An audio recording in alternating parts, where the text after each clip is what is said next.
Greetings, friends. I hope you're all doing as well as you possibly can in these turbulent and tumultuous times. It's been a while since I've spoken to you in this format, and I wanted to take a few moments today to update you on the situation here in South Africa. Before I begin, I would just like to say a very special thank you to all those new patrons who recently signed up in the wake of the riots.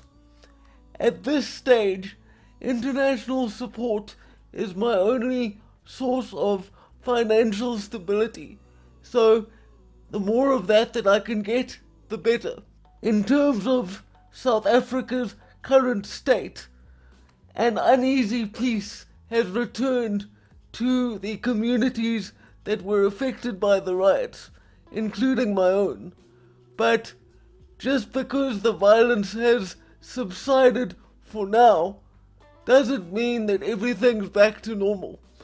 There are ongoing threats of increased violence because the situation that brought it about in the first place, namely the arrest of former President Jacob Zuma, is still a highly contentious issue, and his supporters are radical, not the types to simply pick up their ball and go home after one attempt. So many average South Africans, including myself, are very fearful of a return to the chaos and violence that we saw 2 weeks ago. I want to make it as clear as I can that post-apartheid South Africa has always been a volatile place. As a lifelong citizen of this country, I am not unaccustomed to seeing regular acts of public violence. For many years now, it's a common sight to see tires burning on a highway or cars being stoned by people for no other reason than, I suppose, they are dissatisfied with their lots in life and they want to take it out on those who they see as having more than they do. These riots, however, were a fundamentally different event. The main motive for the violence that we encountered 2 weeks ago was not racial or even social, but political in nature.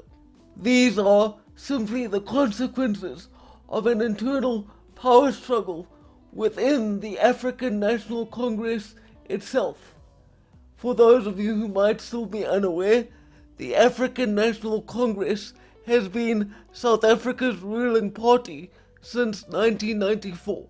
Although Jacob Zuma is the symbolic figurehead that sparked the current unrest, the dynamics at play here are much larger than one man.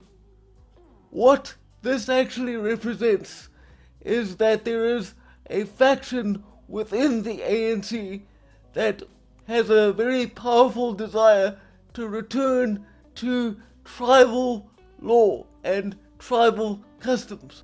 Their goal is in direct opposition to Western values, and they are primarily concerned with the pursuit of power and their own personal enrichment. The people who provoked this chaos represent an existential threat to our society. The game being played here is bigger than issues of race or even social class, because the people who caused this will quite literally watch the entire country burn as long as their personal aims are achieved.